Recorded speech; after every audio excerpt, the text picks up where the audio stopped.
بسم اللہ الرحمن الرحیم اللہم صلی علی سیدنا محمد وعلی آل سیدنا محمد وبارک وسلم۔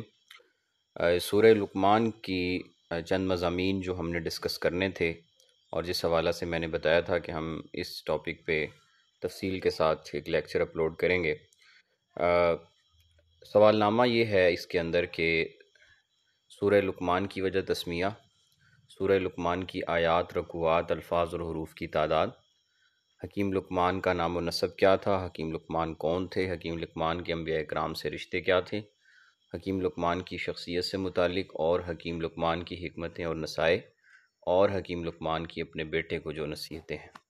تو سورہ لقمان قرآن مجید کی 31ویں سورہ ہے، 4 رکوع ہیں، اس کے 34 آیات ہیں، 550 الفاظ اور 2121 حروف ہیں۔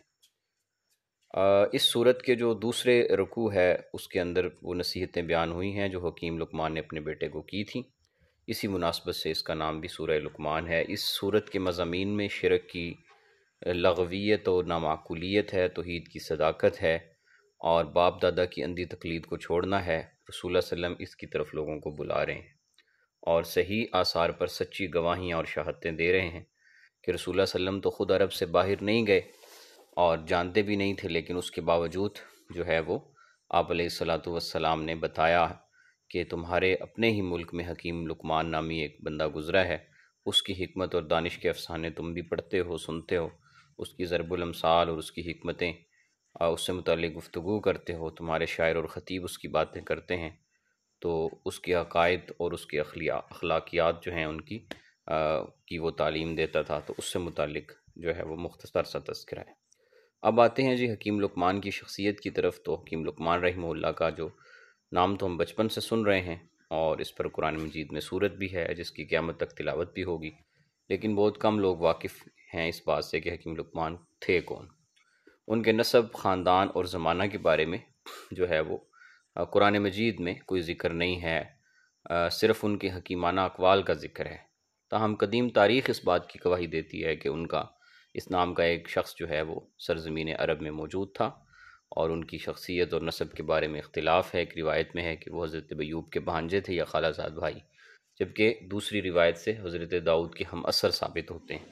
اکثر مورخین کی رائے ہے کہ حکیم لقمان جو ہیں وہ افریقی النسل ہیں، اور عربوں میں ان کی آمد بحیثیت غلام ہوئی، لیکن جمہور علماء اس بات پہ متفق ہیں کہ حکیم لقمان نبی نہیں تھے اور نہ ان پر وحی نازل ہوئی، کیونکہ قرآن و حدیث میں کسی بھی جگہ ایسا کوئی اشارہ نہیں ملتا۔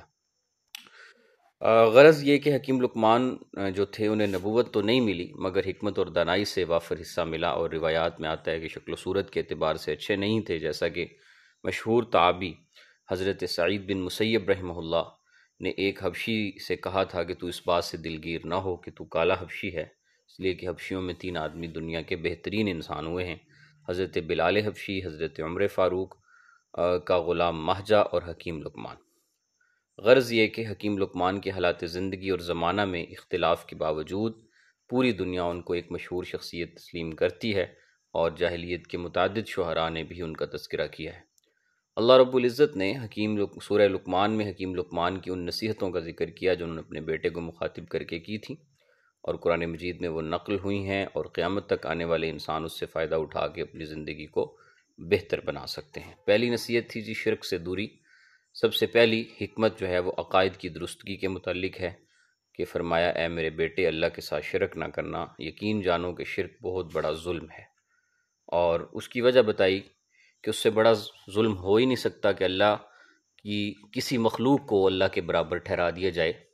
یہ جو دعوت ہے شرک سے نفی کی، یہ تمام انبیاء کرام نے دی ہے، تمام انبیاء کرام نے یہ دعوت دی ہے، اور معبود حقیقی صرف اور صرف اللہ ہے، وہی پیدا کرنے والا ہے، وہی رازق ہے۔ دوسری نصیحت کہ اللہ کا علم ہر چیز کو محیط ہے۔